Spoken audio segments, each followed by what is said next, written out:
Morning, my dear students. How are you all? I hope you all are doing good at your home. Welcome to your lecture 18 of accountancy. This lecture is of chapter 1 from our previous lectures. We have started chapter 1, that is NPO. In the previous lecture, I have explained you fund investment. In the last lecture, I have explained you the next topic which contains 3 to 4 marks. And now in this lecture, I am starting with the topic subscription. किस topic से start कर रहे हैं बेटा? Subscription से start कर रहे हैं. सब्सक्रिप्शन आपके इस लेक्चर से सब्सक्रिप्शन का भी क्वेश्चन आपको 3 to 4 मार्क्स में मिलता है बोर्ड एग्जाम में. This chapter contains 10 marks. अभी आपको सारे छोटे वाले जितने भी टॉपिक्स हैं जिसमें 3-4 मार्क्स कंटेन करते हैं, we are covering all the numericals of these topics. ठीक है. Now today's topic is subscription and numericals related to the topic subscription is also covered in this lecture. What is subscription, beta? In my theoretical lecture 1, I have explained you about the meaning of subscription. Again, I am explaining you the meaning of subscription. What is subscription, beta? Subscription, it is the amount paid by the employees it is the amount paid by the members periodically, regularly or half-yearly or yearly, so that their membership remains alive. It is a source of income of not for profit organisation. देखो, subscription वो amount है जो members पे करते हैं, चाहे periodically कर रहे हों, चाहे क्वार्टरली कर रहे हों, चाहे हाफ ईयरली कर रहे हों, ताकि उनकी मेंबरशिप लाइव रहे, चलती रहे.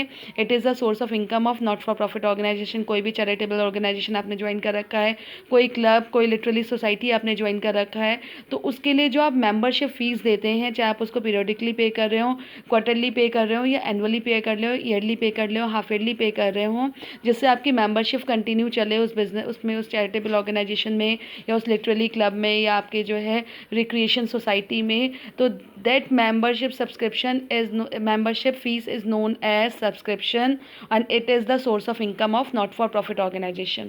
Subscription received whether they related to current year, previous year और next period, it is shown in the debit side of receipt and payment account. जो भी सब्सक्रिप्शन हम रिसीव करते हैं, चाहे वो आपकी करेंट ईयर की हो, प्रीवियस ईयर की हो, या फिर नेक्स्ट ईयर के लिए हो, चाहे आपने आउटस्टैंडिंग हो, चाहे आपका करेंट ईयर का बैलेंस हो, चाहे आपका नेक्स्ट ईयर का एडवांस में मिला हुआ हो, वो सारे आइटम शोन होते हैं on debit side of receipt and payment account.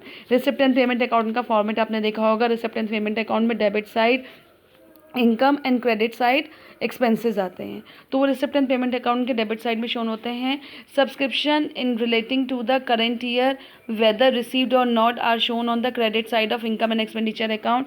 Subscription of current year, मैंने आपको बताया था कि income and expenditure account recurring nature का होता है, इसलिए वो सारे आइटम्स रिकॉर्डेड करता है जो within 1 year of time जिसमें चेंजेस होते हैं. तो subscription of current year whether it is received और not, it is shown on the credit side of income and expenditure account. क्यों? क्योंकि इनकम एंड एक्सपेंडिचर अकाउंट का debit side is expenditure and credit side is income, और ये हमारे non for profit organization की subscription income है, इसलिए वो credit side of income and expenditure account shown होता है. ठीक है. Subscription not received that is outstanding are shown in the on the asset side of the balance sheet. और subscription जो कि नहीं रिसीव हो रहा है, that is outstanding subscription, it is shown on the asset side of balance sheet. Subscription received in advance for the following years are shown in on the liability side of the balance sheet. और अगर subscription आपका advance में receive हो रहा है तो it is shown on the liability side of balance sheet. It is subscription received in advance, it is shown on the liability side of balance sheet. Is it clear, beta? Amount of subscription to be shown in the income and expenditure account is calculated as follow. अब इसको आप किस तरीके से show करेंगे in income and expenditure account? इसका calculation कैसे होता है? It is shown in a format that is see table showing calculation of subscription for the current year. Subscription is amount of subscription जो आता है आपका, it is shown on the income side of income and expenditure account, that is on the credit side of income and expenditure account. अब वो amount of subscription question से कैसे calculate करेंगे? There is a format of calculating amount of subscription. तो that format is see table showing calculation of subscription for the current year. Subscription received during the year whether in respect of previous year, current year or future period are shown on the receipt and payment account. जो भी subscription receive during the year होता है, it is shown, वो current year का हो, previous year का हो, या फिर फ्यूचर ईयर का हो, या नेक्स्ट ईयर का हो, वो आपका रिसिप्ट एंड पेमेंट अकाउंट में शोन होता है. वो सब्सक्रिप्शन के amount subscription during the year उसे नोट कर लेंगे. ठीक है। Then add subscription outstanding at the end of the year, subscription outstanding at the end of the year plus हो जाता है, उसमें subscription receive during the year जो अमाउंट होती है उसमें subscription outstanding at the end of the year means जो and of the year में आपके सब्सक्रिप्शन आउटस्टैंडिंग है उसको इसमें क्या कर देंगे, प्लस कर देंगे। Then subscription received in advance in the beginning of the year, और subscription received in advance in the beginning of the year वो भी प्लस हो जाएगा subscription receive during the year के अमाउंट में। Then less subscription outstanding in the beginning of the year, फिर subscription outstanding जो beginning of the year का subscription outstanding है वो अमाउंट रिसीव्ड में से माइनस हो जाएगा। And then subscription received in advance at the end of the year ये भी जो है माइनस हो जाएगा। Then the amount is calculated as subscription to be shown in the income and expenditure account।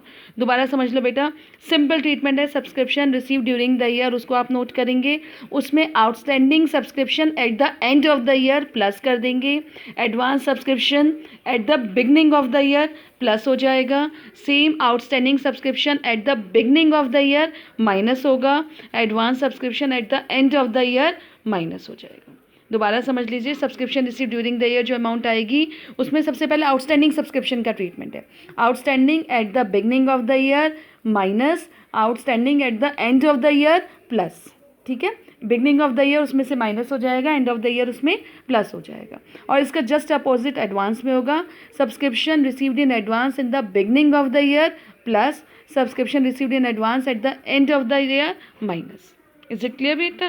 Subscription at the end of the year में जो advance received हो रहा है वो माइनस हो जाएगा, subscription received in advance at the beginning of the year plus हो जाएगा, आउटस्टैंडिंग में उल्टा होता है, outstanding beginning minus outstanding and plus हो जाता है। इज इट क्लियर बेटा?